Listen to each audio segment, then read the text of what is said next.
Bihar police भी UP police की तरह एक्शन मोड में है। बीजेपी के सम्राट चौधरी के गृह मंत्री बनते ही एनकाउंटर में बदमाश होने के घायल होने की खबर आई। लेकिन ऐसे में क्या बिहार में योगी मॉडल आने वाला है? क्या सम्राट बिहार में बुलडोजर भी चलवाएंगे? बेगूसराय पुलिस और एसटीएफ ने साथ मिलकर इस बड़ी कार्रवाई को अंजाम दिया है। मिनी गन फैक्ट्री का भी भंडाफोड़ किया गया है। लेकिन मुठभेड़ में किस कुख्यात को गोली मारी गई? कौन था वो कुख्यात बदमाश जिसके पास से 5 खोखे, 1 देसी कार्बाइन और 2 जिंदा कारतूस और पिस्टल भी बरामद की गई है? दरअसल बिहार में बीजेपी के हाथ में गृह मंत्रालय आते ही पुलिस बदमाशों के खिलाफ एक्शन मोड में नजर आ रही है। इसी के साथ योगी मॉडल की भी चर्चाएं तेज हैं। बीती रात बेगूसराय पुलिस ने एनकाउंटर में एक बदमाश को घायल किया, जिसमें साहेबपुर कमाल थाना क्षेत्र के दियारा इलाके में संचालित मिनी गन फैक्ट्री का भंडाफोड़ किया गया। पुलिस को सूचना मिली थी कि दियारा क्षेत्र में बड़े लेवल पर अवैध हथियारों की खरीद बिक्री हो रही है। एसटीएफ की विशेष टीम को यह भी जानकारी मिली कि कई कुख्यात अपराधी इस इलाके से हथियारों की सप्लाई कर रहे हैं। इसके बाद एसटीएफ और बेगूसराय पुलिस की संयुक्त टीम दियारा इलाके में छापेमारी करती है। जैसे ही पुलिस ने इलाके को चारों ओर से घेरा, अपराधियों की ओर से अचानक गोलीबारी शुरू हुई। पुलिस पर ताबड़तोड़ फायरिंग की गई। अपराधी भागने की कोशिश में लगे। जवाबी एक्शन में पुलिस ने भी मोर्चा संभाला और फायरिंग की।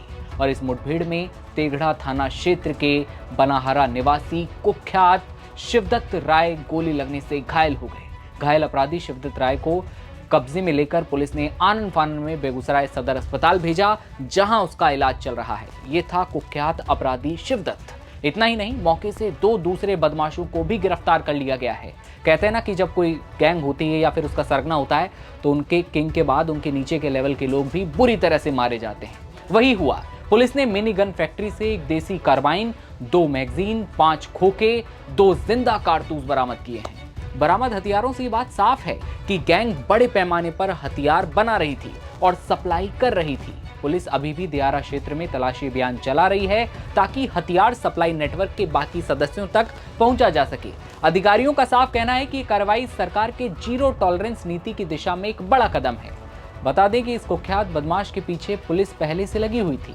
2 सितंबर 2022 की रात तेघड़ा थाना क्षेत्र के धनकौल पंचायत की सरपंच पर बदमाशों ने ताबड़तोड़ गोलीबारी की थी, जिसमें सरपंच के छोटे बेटे अवनीश कुमार की घटनास्थल पर मौत हो गई थी, जबकि बड़ा बेटा रजनीश कुमार घायल हुआ।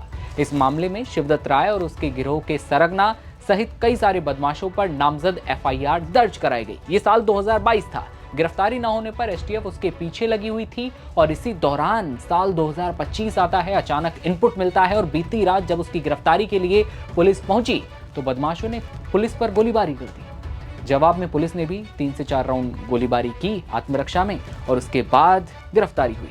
लेकिन अब ये जिम्मेदारी उप मुख्यमंत्री सम्राट चौधरी के पास है, गृह मंत्रालय की। गृह विभाग सौंपे जाने के बाद से तमाम तरह के एक्शन सामने आ रहे हैं, जिससे कहा जा रहा है कि क्या बिहार में योगी मॉडल जल्द आने वाला है। योगी मॉडल को लेकर तमाम तरह की चर्चाएं तेज हैं। योगी आदित्यनाथ की तर्ज पर अपराधियों पर कड़ा सिकंजा जो है कसने और बुलडोजर की चर्चाओं के साथ साथ अब जो एक्शन हुए हैं उसके बाद कहा जा रहा है कि बिहार में काफी कुछ बदलेगा। हालांकि असली परीक्षा ये होगी कि सम्राट चौधरी किस तरह से पुलिस प्रशासन के साथ तालमेल बिठाकर नीतीश की स्थापित लकीर की ओर आगे बढ़ते हैं या फिर कोई और नई लकीर खींचते हैं। ये देखने वाली बात होगी। लेकिन आपका क्या लगता है, क्या बिहार में अब योगी मॉडल आने वाला है? क्या बिहार में भी बुलडोजर चलने की खबरें अब सामने आएंगी? कमेंट सेक्शन में अपनी राय बताइएगा और बने रहिए नवभारत टाइम्स के साथ।